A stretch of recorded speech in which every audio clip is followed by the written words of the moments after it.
Before we go any further, I want you to pause for a moment. Not physically, mentally.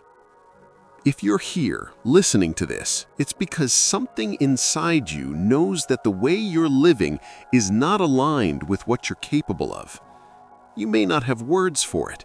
You may not know exactly what needs to change, but you feel the tension, the quiet dissatisfaction, the sense that you're repeating patterns you promised yourself you'd break. So before anything else, I want a decision. Not motivation, not hope, a decision. If you are willing to step outside comfort instead of endlessly thinking about change, write in the comments, "I choose discomfort." This isn't a motivational ritual, it's neurological. When you commit publicly, your brain processes the information differently. You stop being a passive observer and become an active participant. And that alone already shifts how this message lands. Good. Now let me tell you something that might initially feel uncomfortable, but freeing. You are not lazy. You are not broken. You are not lacking discipline. Your brain is addicted to comfort. And that addiction explains almost everything you struggle with.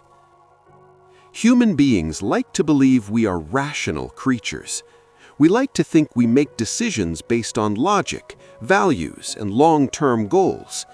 But neuroscience tells a very different story. Your brain did not evolve to make you successful. It evolved to keep you alive. And for most of human history, survival depended on one thing above all else: conserving energy and avoiding unnecessary risk. Every calorie mattered. Every injury could be fatal. Every unknown situation could mean death. So the brain learned a simple rule: what is familiar is safe, and what is unfamiliar is dangerous. That rule is still running your nervous system today, even though the environment has completely changed. In the modern world, discomfort rarely means death. It means effort. It means uncertainty. It means emotional exposure. It means doing things that challenge your identity. But your brain doesn't know that. To your nervous system, discomfort still equals threat, and comfort equals safety. That's where the addiction begins. Every time you choose the familiar over the necessary, your brain relaxes. Every time you avoid effort, tension decreases.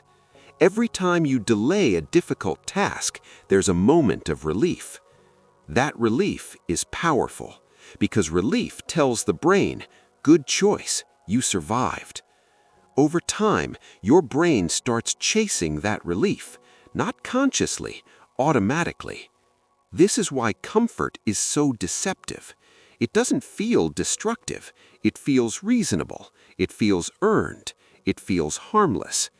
But slowly, it becomes a cage. You start organizing your life around minimizing discomfort instead of maximizing growth. You make choices not based on what will expand you, but on what won't disturb you. And without realizing it, your world shrinks. You don't stop dreaming, but you stop acting. You don't give up, but you delay indefinitely. You don't quit, but you never fully commit. This is how people get stuck, not because they fail dramatically, but because they adapt comfortably to stagnation. Dopamine plays a crucial role in this process, but not in the simplistic way it's often described. Dopamine is not just about pleasure, it's about prediction. It's released when your brain anticipates a reward. In the past, effort led to reward. Hunting, building, protecting, effort was directly linked to survival, so dopamine reinforced action. Today, reward is detached from effort.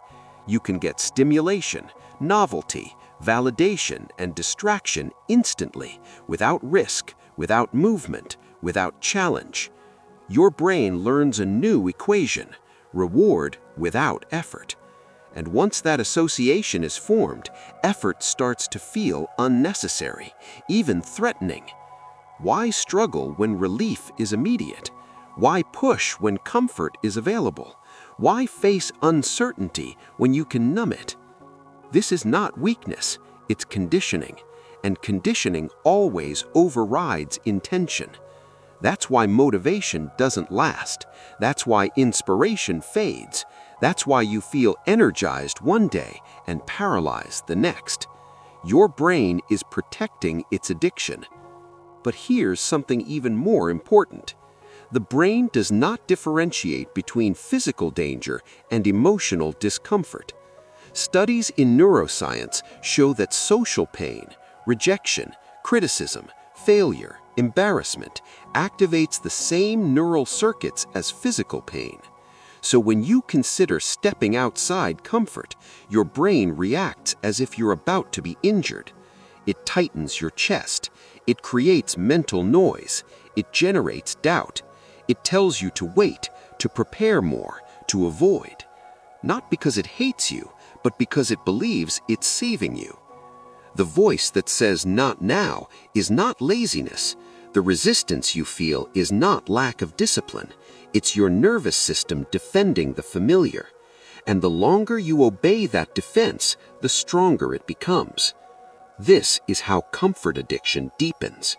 At first, discomfort feels challenging. Then it feels overwhelming.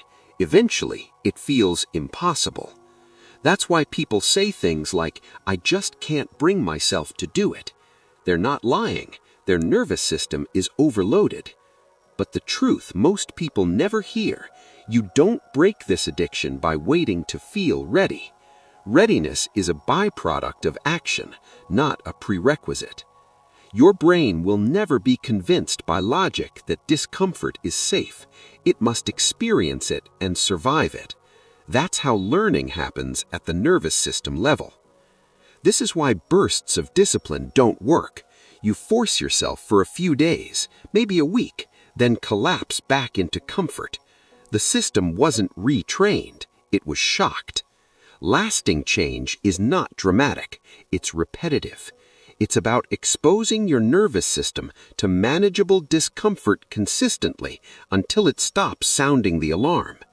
This is how confidence is built, not through affirmations, but through evidence.